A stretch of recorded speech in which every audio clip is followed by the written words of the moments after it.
Bueno, continuamos con Instagram, las presentaciones de esta mañana. Con un enorme placer como es tener con nosotros de nuevo a Andy Stevenson. Y bueno, ya sabéis que va a estar con nosotros otra vez el año que viene. Lo que nos quita un poco de presente todo lo que se nos va a quedar sin tocar por la limitación del tiempo. Empezamos un poco tarde, pero ya sabéis que nos vamos a extender para que dure lo mismo la charla. Y bueno, os voy a contar algo que algunos ya sabéis. Una de las cosas que más me gustan en el mundo es la animación. Consumo muchísima animación, nada más en su momento en el Festival Internacional de Cine de Gijón creé una sección de animación y bueno, hay otros proyectos por ahí testados, pero me tratan de convencer de que Sensus y con nada de comillas es mucho. Yo digo, no, podemos hacer algo más. O sea, en cualquier caso es algo que me vuelve loco desde siempre, que me parece maravilloso, que mucha gente habla del género de animación. La animación no es un género, la animación puede tocar cualquier género, es una forma de hacer cine sin personas humanas a ese lado de la cámara, pero sí al otro, ¿no? Es una forma muy distinta. Lo primero que le quiero preguntar a Andy es, cuando tú te planteas hacer un cómic, tú tienes el control de todo. Tú tienes el papel en blanco o la pantalla, y tienes el lápiz, y puedes hacer lo que quieras. Hacer una película de animación, salvo muy raras excepciones, y aunque lleve una firma principal, es un trabajo tremendamente colectivo. Entonces me gustaría que nos contaras tu primera experiencia entrando, creo que fue con The Robert Yonder, pero que nos contaras un poquito cómo fue caer en el mundo de la animación y cómo fue darte cuenta, supongo, de que en realidad es un trabajo de equipo tremendo. Amazing, incredible teamwork. So getting into animation was actually kind of an accident for me. I didn't plan to go in that direction.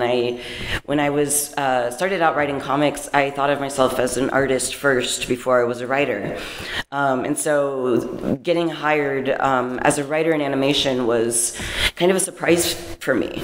And I wasn't sure if it was something that I was going to stay with. But my first job was amazing. I was working for Craig McCracken, who did Powerpuff Girls and a lot of other stuff that, you know, defined my childhood and lots of people's childhoods. And so it was a very, very cool job getting to work with him. And it was thinking of myself as a writer. It almost like took me a while to really accept that. But I also, the collaboration of animation was what made me fall in love with animation. I also had always loved animation as a kid. I would sneak into my parents' room where the TV was when they were out of the house. I could watch Teen Titans, which was my favorite show. And it was to be behind the scenes and to be able to share this world that we were building together with the rest of the crew, that was like, I immediately became addicted to that. When you write a comic, it's all you, and unexpected things still happen, but it all comes from your own brain and your own hands. With animation, everybody has a little piece of that world. And so I would look over people's shoulders and ask to be in meetings that I wasn't technically a part of, just because I wanted to know everything and see everything. And so that's what made me fall in love with animation, and that's what eventually led to me making She-Ra.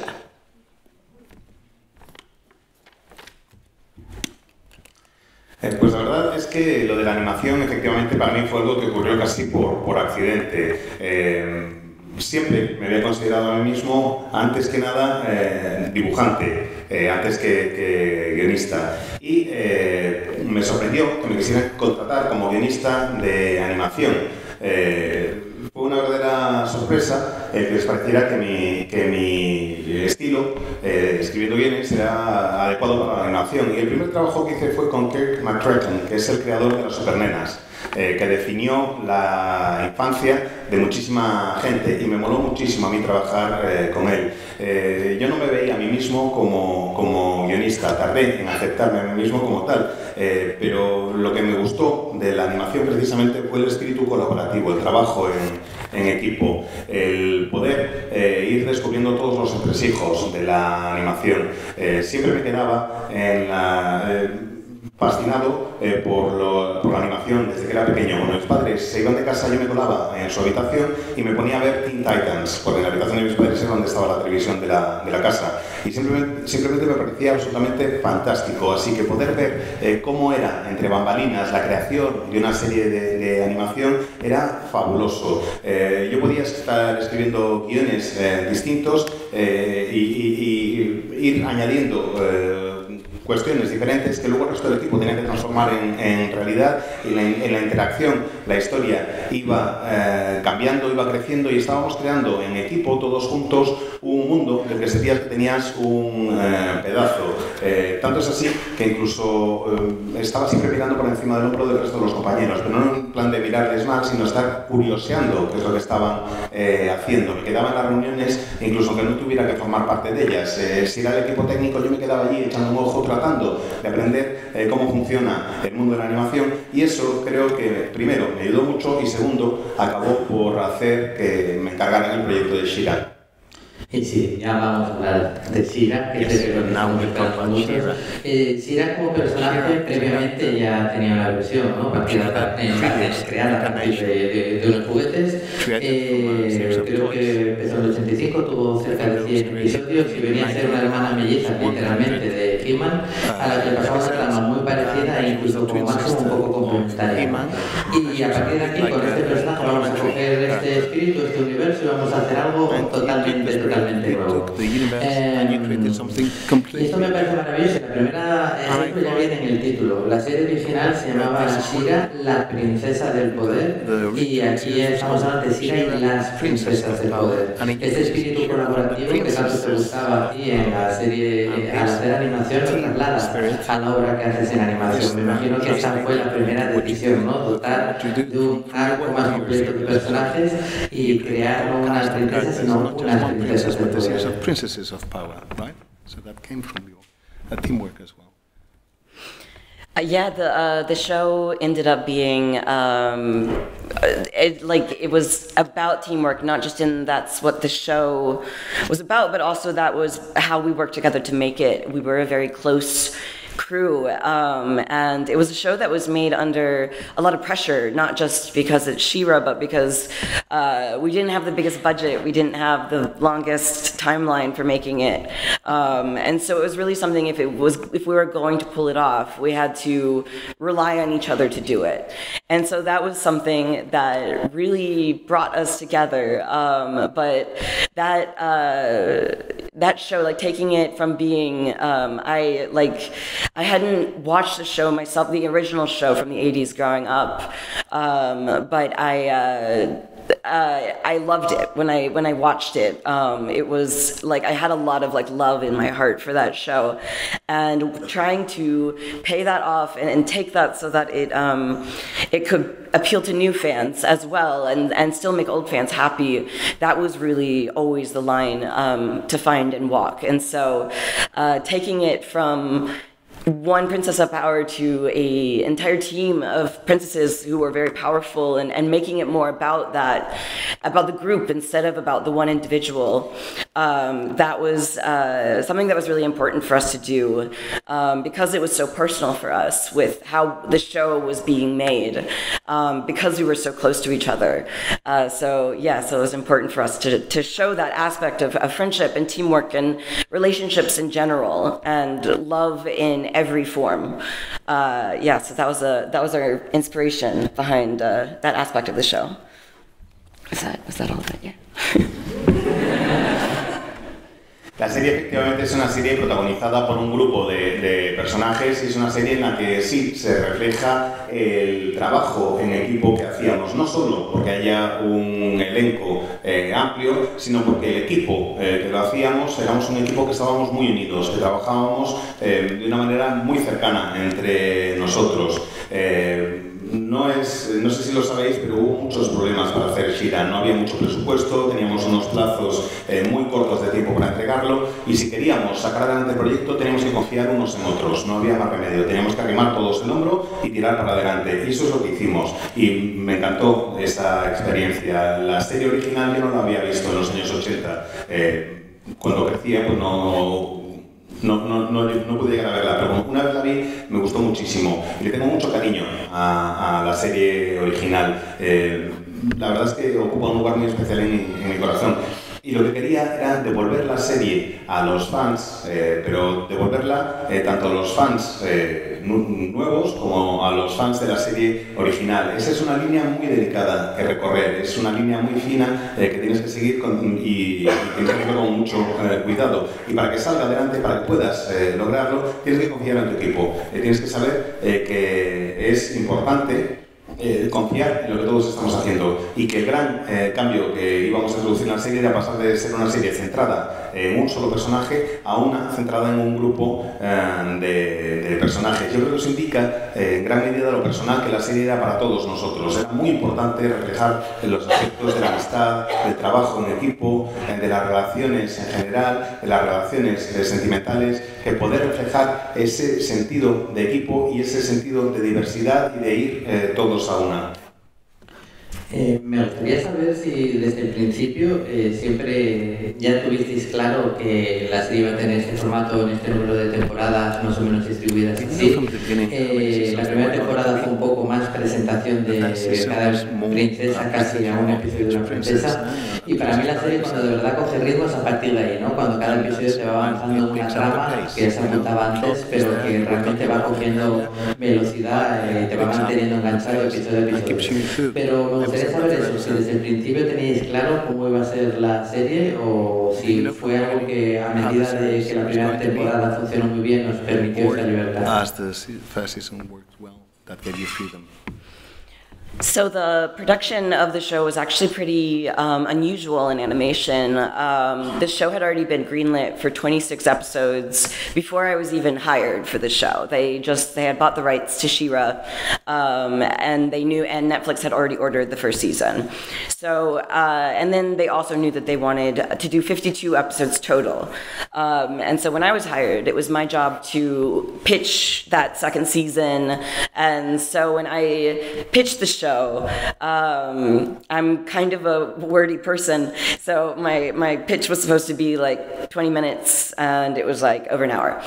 And I was lucky that the people I was pitching to were receptive and interested, but I came in and I pitched all 52 episodes, and that's part of why it was so long, because I wanted to have this conception of it, and some things stayed the same, some things changed over time, but that was we had certain ideas that stayed the whole time. So, for example, an early idea was that Catra was going to kind of get a promotion at the end of every season and move farther up the ranks, and that also that she was going to betray somebody in each season. And so that really did end up, she just keeps kind of working her way up the ranks, and then eventually decides that she's like, nope, I'm out of here. I'm going back like to Adora, and so that was something that stayed true over time, but then there were other things that we found along the way. A lot of things did change. There were a lot of things that were really unexpected,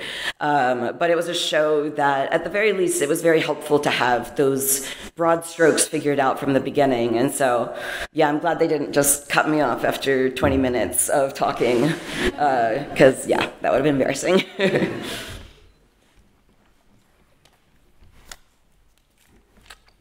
Perdón, me había quedado una última frase, que además es bastante importante, de la anterior intervención, y es que es una serie que habla del amor en todas sus formas.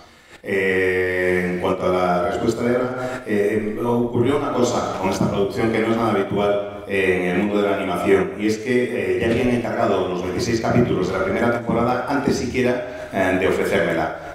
No tenían ni que llevar a la serie y ya sabían que iban a hacer una temporada de 26 capítulos y que iban a ser 52 capítulos en total. Acababan de comprar los derechos del personaje y querían hacer la serie sí o sí. Así que me dijeron que tenía que hacer una propuesta para la segunda temporada. Y yo lo que hice fue preparar la propuesta, pero de las 2 temporadas, de los 52 capítulos enteros. Llegué allí y me dijeron, tienes 20 minutos. Y como veis, a mí me gusta un poco enrollarme, hablando y escribiendo. Entonces, lo que tenía que ser 20 minutos resultó que acabó siendo 1 hora. Pero les expliqué los 52 episodios, lo que tenía en mente, lo que quería que ocurriera y cómo lo entendía. Hay algunos que se han mantenido igual, hay otros que han ido teniendo cambios con el paso del tiempo. Por ejemplo, Katia desde el principio iba a tener un ascenso al final de cada temporada, iba a ir ascendiendo en el escalafón e iba a traicionar a alguien en cada temporada. Y eso sí ocurrió, hasta que al final, claro, llega ya tan alto y de repente dice, pues mira, sabes que en lugar de seguir ascendiendo me voy a volver con Adora. Y eso era algo que estaba presente desde el principio, eso era algo que teníamos clarísimo desde siempre. Hay otras cosas que sí han ido evolucionando, que sí han ido cambiando con el paso del tiempo, cosas que hemos ido descubriendo. A grandes rasgos sabíamos cómo era la historia, pero nos hemos llevado sorpresas según lo íbamos desarrollando, así que estoy encantado de que me hayan dejado hablar más de esos 20 minutos, porque si me llegan a cortar a todos los 20 minutos se me hubiera caído la cara de vergüenza. Una de las cosas que creo que mejores que le ha sucedido a la narrativa creada para gente joven es que antes se buscaba un espíritu de diversión, una intención de diversión por encima de todo y nada más, pero a eso en los últimos años, probablemente por cada vez llegar gente joven haciendo cosas para gente joven, empiezan a tocar temas que antes estaban vedados, ¿no? En este tipo de literatura, pues, temas que realmente con los que se le lidian día a día, como puede ser el abuso, como puede ser bullying, como puede ser los problemas mentales, y yo creo que Sira al mismo tiempo también toca de la que te va entreteniendo mucho de estos temas. Uno de los que están muy presentes son las relaciones tóxicas, ¿no? Y se ve en varios casos. Se habla mucho de la relación que tiene Adora y Catra, pero por ejemplo la relación de Catra y Scorpia es un ejemplo perfecto de relación tóxica, ¿no? De alguien que se niega a verlo porque todo el mundo se lo está diciendo. Entonces me gustaría un poquito eso, ¿no? Cómo ha sido introduciendo al mismo tiempo todos estos mensajes que a veces en pantalla también te pueden ayudar a decir, espérate un momento, a lo mejor, ¿no? Entonces cuéntanos un poquito. Something like that is happening in your life. I'm of the belief that it's important not just to see representation of good behavior and role models that we can model ourselves on, but it's also, I think, a good thing to see representation of characters making the wrong choices and doing the wrong thing. And Catra is defined by that. Every time, like, you know, this was true on the crew as well. People would come and they'd be like, so, like, you told me that she's gonna join the good guys again, right? Like, she'll be okay. Like, when is that going to happen? And people started to, like, stop believing me that it was going to happen. AJ, who voices the character, like, I would be like, I'm like, okay, we got a hard run for you today. Catra's going through something new, but I promise that she'll be okay in the end. And she just was like, yeah, sure, you say that every time.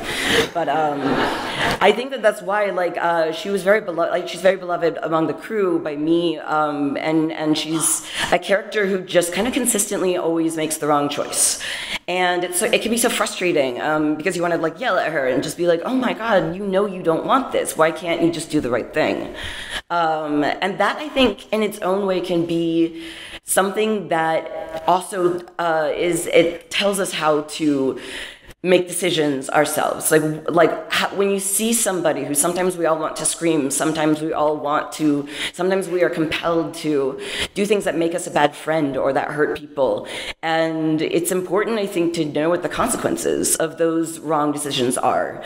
And so Catra is someone who expresses those things, and my hope is that it is cathartic in its own way, but it's also a little bit of a cautionary tale. She ends up alone at the end, without any friends. And that's the consequences of her actions. But then it's also something that it is, you know, there's nothing you can't come back from. There are things that if you work, if you make yourself vulnerable, if you open yourself up and try to make amends for your mistakes, it is possible to come back. And so that was something I think that was very important for us to show, and it's my belief that it's important to see characters, especially female characters, making those bad decisions, and hopefully that is something that we found it cathartic, and I hope that it was cathartic for others as well.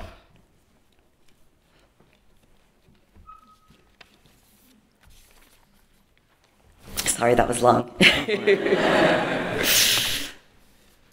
Yo es que creo que es importante que no haya en pantalla solo modelos ideales que toman las decisiones correctas, modelos de conducta, es decir, ideales que toman las decisiones correctas. Creo que es importante ver cómo se comportan los personajes, cómo toman decisiones equivocadas, decisiones erróneas y cómo tiene eso un impacto en su vida, cómo hay consecuencias. Con Katia sabíamos, todo el equipo sabía que iba a acabar volviendo al bando de los buenos, por así decirlo, pero claro, no me creían. Ya llegó un punto en el que yo les decía que sí, me decían ya, pero ¿cuándo? Ya estás tú otra vez con el cuento de siempre, esto no va a ocurrir nunca. AJ, que es quien da voz al personaje, yo llegaba y nos poníamos a charlar y decía: no te preocupes, no pasa nada, le va a suceder esto y esto, pero al final todo va a ir bien. Me decía, claro, ya estamos con el cuento de siempre otra vez.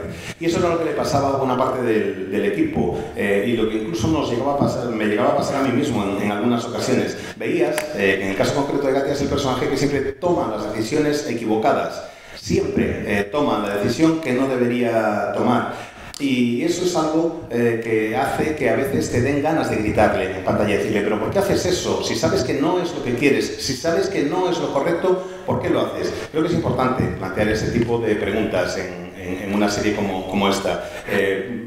Saber que las decisiones que tomamos tienen consecuencias. A veces nos equivocamos, a veces estamos de mal humor y le gritamos a alguien que no lo merece, o somos malos amigos, nos comportamos como un mal amigo con alguien, o hacemos daño a una persona, y todo eso tiene consecuencias y tenemos que saber que esas consecuencias existen y hay que asumirlas.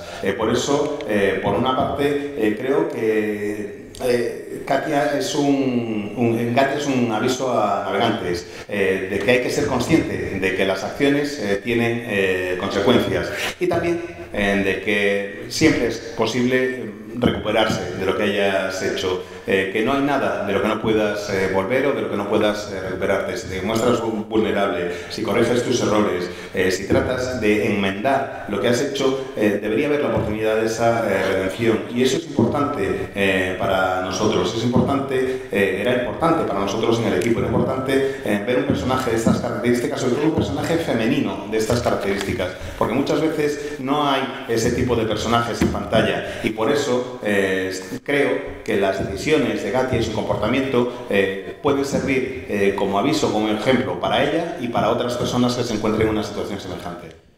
Son dos preguntas breves sobre la animación en sí. La primera, ¿se ha decidido por una animación tradicional, o por lo menos que da la impresión de ser animación tradicional, con algunos toques de ordenadores o sí aquí y allí? Quisiera saber si esto ha sido una decisión consciente por el que la serie tuviera el aspecto que querían que tuviera, o algo limitado por el bajo presupuesto y la prisa que decían que tuvieron. Y la segunda pregunta es, sobre todo en la estética de los edificios de los antiguos, noto mucho el toque de un ilustrador, o me recuerdo mucho un ilustrador que se llama Roger Dean, que no sé si él conoce, y no sé si esto es casualidad o que realmente se decidió coger a este ilustrador y que fuera un poco el que plasmara la estética.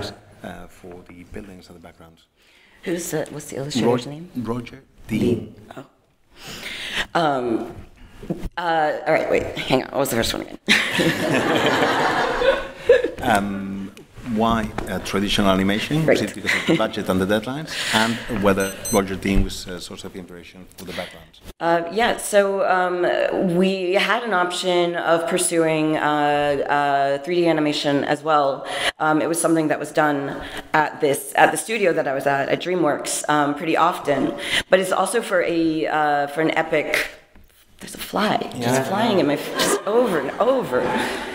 So if I have a thing, but yeah, so for epic action, sci-fi, fantasy, it's harder. It's more expensive to do CG animation, and you have fewer resources. So one thing is like you can't have too many. The characters can't go to too many places because every setting has to be built in 3 dimensions.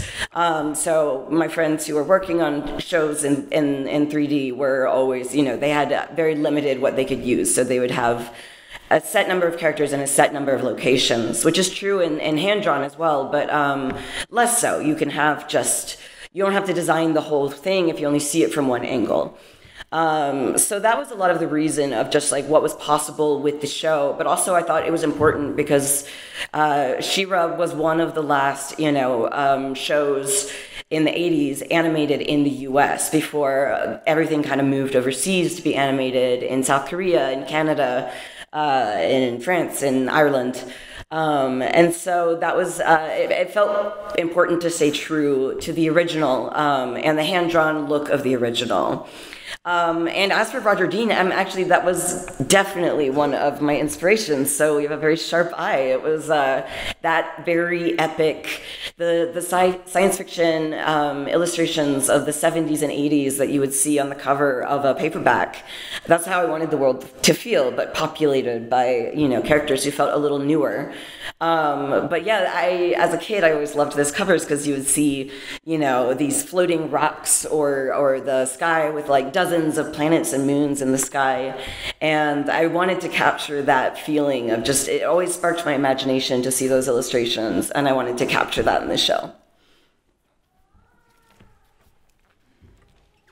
Se nos ofreció la opción de hacer la animación en 3D también, pero la verdad es que suponía muchísimo trabajo y el coste es muy elevado. Por eso nos decantamos por hacer la animación tradicional, porque nos iba muchísimo mejor el presupuesto. Si quieres hacer una serie de acción de fantasía épica, sale muy caro hacerlo con CGI. Además, había hablado con...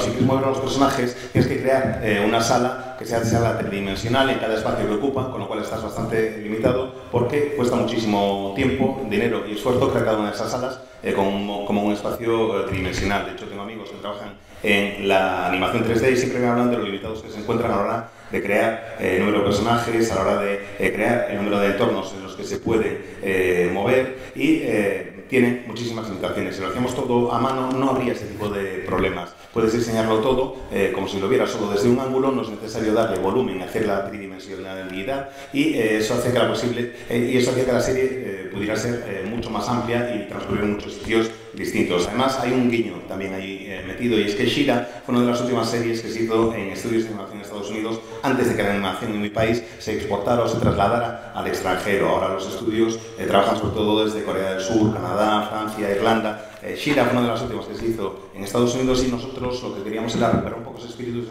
fieles al original, sobre todo con ese aspecto de que todo estuviera dibujado a mano. En cuanto al ilustrador, Roger Dean, desde luego fue una de mis fuentes de inspiración, tienes muy buen ojo, porque las ilustraciones que hacía en los tomos recopilatorios de ciencia ficción en los años 70 y 80, los paperbacks, son los que me sirven de inspiración para el personaje. Quería recrear el tipo de mundos que nos presentaba Roger Dean en sus portadas, pero poblándolos de personajes que fueran distintos y que fueran bastante nuevos. En esas portadas veías universos llenos de planetas flotantes, de rocas que estaban por ahí, de decenas de planetas, y eso me gustaba. Quería capturar esa sensación de ese universo tan grande y tan vasto y poder trasladarlo a la serie. Y antes de abrir brevemente el turno de preguntas, para que luego no nos quedemos sin saberlo, ahora mismo también en animación se está avanzando en paralelo en la adaptación a película de Nimona y la adaptación a serie animada de Leñadoras. Cuéntanos un poquito cómo están ambos proyectos. Yeah, you're going to see the Nimona movie early next year, I think February or March. So get excited because I just saw the newest cut and it has a lot of the animation. I've seen the board drawings for a while, but I'm starting to get the animation and it's completely surreal to see really dumb drawings that I made as a teenager like suddenly being executed in 3 dimensions, and it's gorgeous and the style is amazing. So I'm very excited for everyone to see it. And then Lumberjanes it's in the development period. This is a little bit more standard. Like I said that She-Ra was unusual in the animation industry, and part of that was the development happened very, very quickly, like less than a year. For most animated projects, it takes longer than that. So on Lumberjanes, we're still in the development phase. We haven't launched into the actual production of the show yet. It's still the writing and creating the look of the show and, finding the studio and everything like that. But it is, I think that I will hopefully have more news about it soon for you. And I think it's going to be also really cool. So, yeah.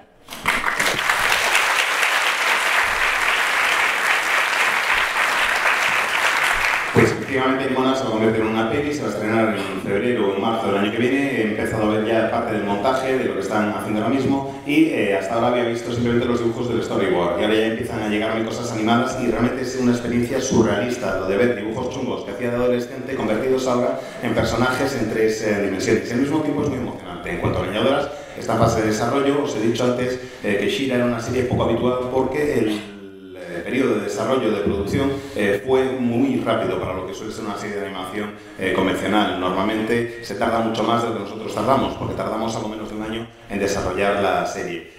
Leñadoras sí sigue los plazos más habituales en la industria y por eso está todavía en fase de desarrollo. Estamos buscando una productora, estamos escribiendo los guiones, estamos definiendo el aspecto, estilísticamente hablando, de los personajes y estamos en busca también de producción y financiación. Pero las cosas avanzan bastante bien y espero en breve poder daros noticias y noticias bastante positivas. Genial. ¿Alguna pregunta? Vamos a empezar por atrás por variar. Great. Any question? One Sí. in the back to change. 2 quick questions. One. I got some rumors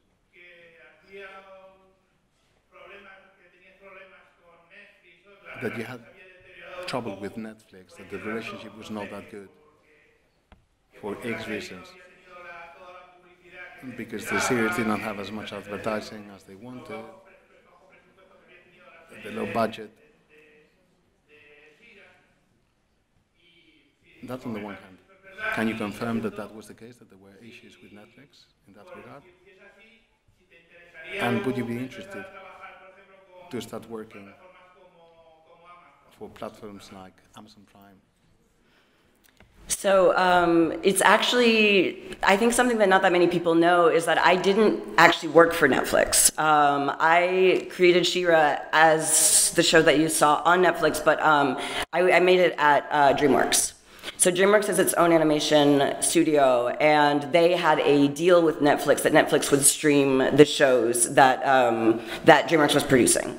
So that was the deal that that's different now. Like now, they still do co-productions with DreamWorks, but they created their own animation studio sometime after, I think probably a year or so after I started working on She-Ra. So actually, I did not have much interaction with Netflix at all. I didn't get notes from them. I didn't know my executives there personally. Actually, I did, but that's not true.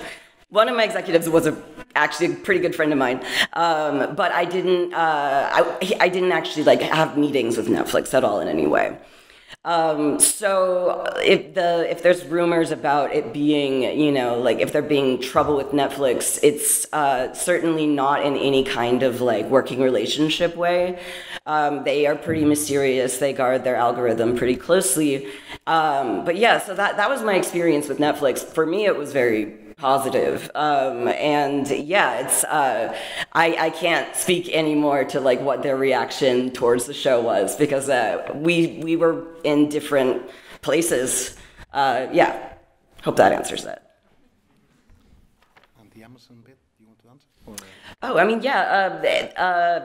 I'm not currently working with Amazon, but that's something that's definitely, it's pretty common in animation to kind of move around from studio to studio, so it's definitely possible. La verdad es que no sé si mucha gente lo sabe, pero yo en realidad no trabajaba directamente para Netflix. Cuando creé la serie lo que hice fue trabajar para otro estudio de animación, que era DreamWorks, y ellos eran los que tenían un contrato con Netflix para que Netflix fuera la plataforma en la que se pudiera ver o hacer el streaming de la serie. Sigue siendo el contrato que está aún hoy en día. Se siguen haciendo coproducciones entre DreamWorks y Netflix, pero Netflix creó un estudio propio como un año después de que empezara a trabajar en She-Ra.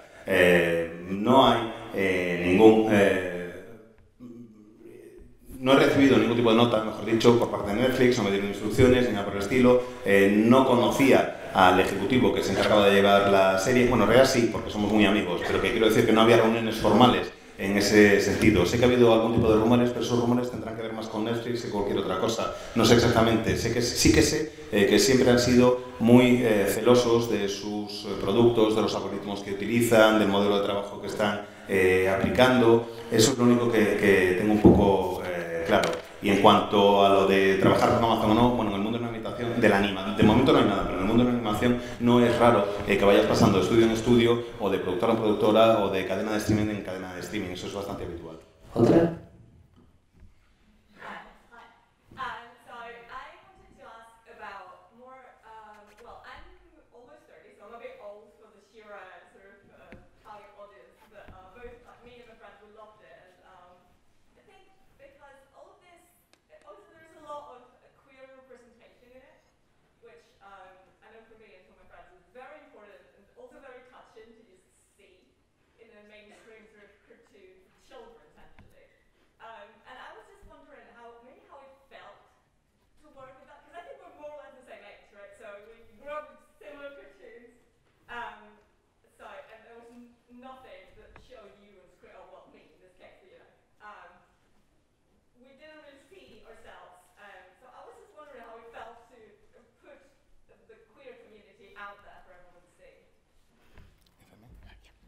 La verdad es que soy un poco mayor, con los 30 años, soy un poco mayor, como para haber entrado en el contexto de She-Ra, esa es la pregunta desde el principio, pero nos resulta absolutamente muy emocionante tanto a mí como a mis amigas y como a mis amigos y amigues poder encontrar una serie mainstream en la que reflejar la identidad queer. Somos más o menos de la misma edad, sé que en la serie de televisión que veíamos entonces no había en pantalla nada que nos pudiera reflejar así, y quisiera saber cómo te sentiste, cuál fue la emoción que tuviste al hacer una representación queer tan clara en una serie de televisión, de animación considerada mainstream o para todos, para un público generalista. So it was obviously it's very important for me on a personal level.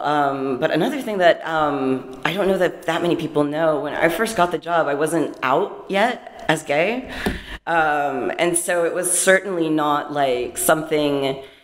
Honestly, the show is probably responsible for making me way gayer just working on it. But it was something where it was very important to me, just in the world of the show. You know, for me, it's queer characters are at the forefront of everything I make, even before I was out. But it also is something that is defined by the show itself, and what I think what makes sense for the show, what makes the world feel more alive. And so I felt that having very fluid gender expression was an important part of the show, because honestly, the original show has fairly fluid, like, you know, He-Man wears pink and purple in his like Prince form, and then he wears a furry diaper as He-Man. Like, it's like all the characters are wearing tights and belly shirts, and men and women, and, you know, there are no non-binary people in the original show, but it made sense for us that there would be. So it was something for me that made the world feel more alive. And again, rainbows and like drag queen princesses were such a big part of the original that it just made sense to, and it made our world feel bigger and more expansive. And so that was a lot of like my thinking behind it, and sometimes that was something that was an easy sell. I think, you know, we were really pleasantly surprised to find that the studio was very receptive to Bo having two dads. And Double Trouble, they were very, very excited about that, and very supportive of hiring a non-binary voice actor. And then there were other things that were a harder sell.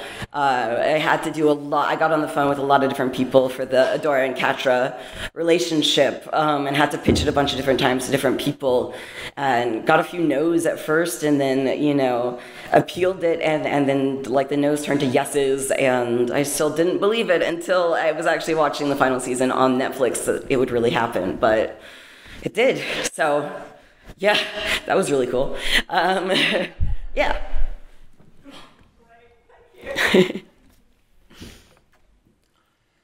La verdad es que en cierta forma esta serie es responsable de quién soy ahora. Cuando empecé a trabajar en She-Ra ni siquiera había salido todavía del armario y creo que esa serie me ha hecho mucho más gay de lo que era antes de empezar a trabajar en ella. Es muy importante para mí que en el mundo de la serie pues hubiera personajes queer, pero ya lo era antes de que saliera del armario, antes de que planteara cosas. Quería que la serie fuera lo más diversa posible, que el mundo estuviera lo más vivo posible y poder reflejar eso de la mejor manera posible. Me encanta el que se haya podido incluir el género fluido en la serie sin ningún tipo de problemas. Creo incluso que ya hay un poco de género fluido en la serie original, porque si os fijáis en She-Man va con mallas, con traillas, con colores púrpuras, con rosas. En realidad, si os fijáis, la ropa que lleva He-Man es un pañal de pelo. Es una cosa un tanto rara. Todos los demás personajes, para que sería un héroe de la época, todos los demás personajes llevan mallas, enseñan el ombligo, tienen piercings en el ombligo, no lo sé, son cosas un poco raras. No es que haya ninguno no binario tal cual, pero sí que muestran un mundo pues, que está más cercano a eso. Y me encanta que en nuestra serie hayamos podido incluir mucho arcoíris, que hayamos podido incluir princesas, drag. Es genial el poder hacer ese tipo de mundo. ¿Lo he hecho más cara la serie? Sí, desde luego, pero me encanta y me sorprende lo fácil que resultaron algunas de las cosas y alguna recepción que han tenido. Por ejemplo, que haya familias en las que hay dos padres y que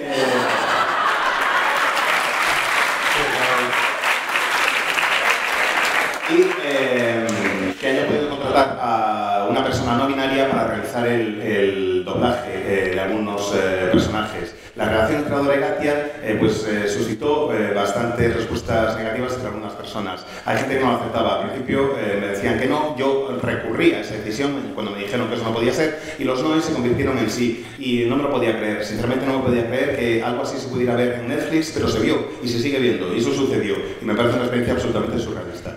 Una última pregunta con respuesta breve. One last question with a short answer. For the TV series, there's lots of characters, lots of universes. I wanted to ask, who do you feel most who do you relate the most to? I think all the characters have little bits of me and the rest of the crew. I think almost every character is sort of, there was someone on the crew that identified with them really strongly and that almost became, that person would become our expert on the character. So we had someone who like really strongly identified with Entrapta or Technia, as you said. Yeah, I forget they have different names sometimes, which is a great name. Technia is a great name. But yeah, it's so like almost all the characters had some counterpart among the crew. For me, I think that I sort of related the most to, it's sort of a tie between Adora, Catra, and Glimmer. Who I think all, so one of the things I struggled with on the show was that I was very young when I was hired and I'd never been a manager before. And I'd mostly just worked on my own stuff. And so having to suddenly become a leader was something that I found, it was at first very difficult and very scary. Like I really, really wanted to do a good job. I wanted everyone on the crew to be taken care of. And it was very difficult and it was very, it could be terrifying. And so that's something that I think all three of those characters deal with in different ways. Glimmer unexpectedly becomes the new queen. Adora is, she changes sides and suddenly has to deal with all the guilt of having been on the bad guy's side before.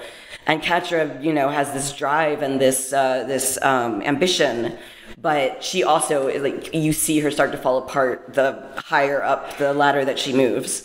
And so, so those were things that it was a lot of me putting those feelings into the characters. Even like with Glimmer, there's an episode where she can't go on missions anymore with Bo and Adora because she has to stay and go to meetings, which was like my everyday. I would see everyone's going to do something fun and I have to be in a meeting, I can't hang out, and yeah, like Adora in the episode when they play D&D, and she keeps just being like, no, that we're all gonna die, everything's gonna go wrong, and she's trying to anticipate every possible way it could go wrong. That was a lot of having to conceptualize and keep consistent a story that was, going to be told over such a long period of time with such a large group of people. That was how my brain felt a lot of the time, so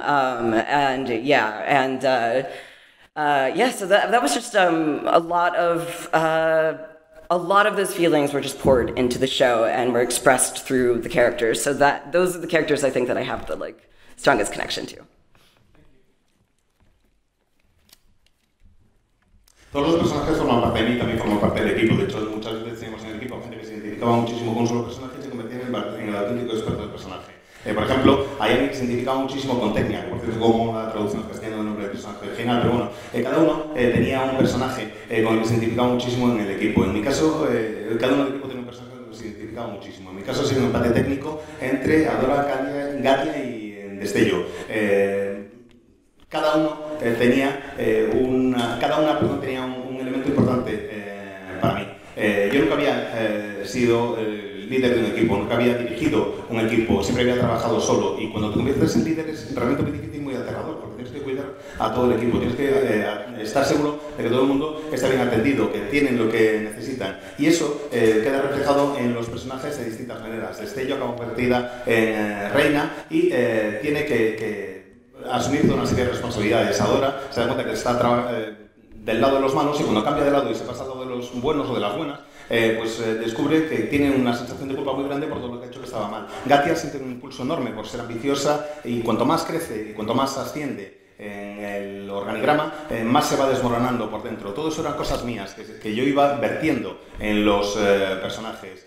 Muchas veces me sentía, por ejemplo, como Gatia en el episodio en el que no puede salir de misión porque se tiene que pasar el día de reunión en reunión, de reunión en reunión. Bueno, pues ese era yo, cuando no podía salir, cuando no podía pasármelo bien, no me podía divertir y tenía que estar de reunión en reunión cuando todo el mundo estaba por allí. O el capítulo en el que Adora está jugando y ella trata de anticipar todos los resultados posibles de lo que puede llegar a ocurrir. Eso es lo que me pasaba, me tiraba horas preocupada todo el rato por mi equipo, por la gente, por las cosas que podían hacer, y todas esas voces estaban en mi cerebro y todas esas voces acababan plasmándose sobre el papel en muchas ocasiones. Creo que en muchos sentidos la serie refleja todo lo que íbamos viviendo mientras lo íbamos construyendo, y eso queda expresado por los personajes.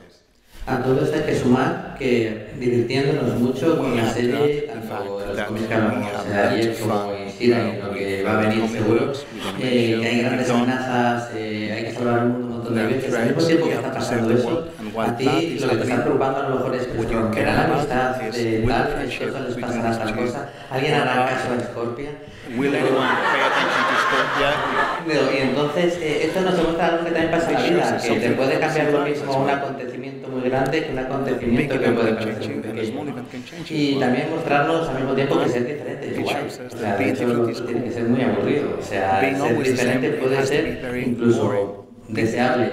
Y él dijo que en su momento entró a trabajar con alguien que le había cambiado la vida, porque le había dado una obra como Las Supernenas, y yo le anticipo desde ya que muy pronto va a haber gente trabajando con él que va a decir: estoy trabajando con Nate D. Stevenson, que me ha cambiado la vida gracias a Shira y a nosotros trabajamos. Para hacer más corto el viaje hasta el año que viene, cuando regrese a Vilés, vamos a despedirle con muy fuerte aplauso.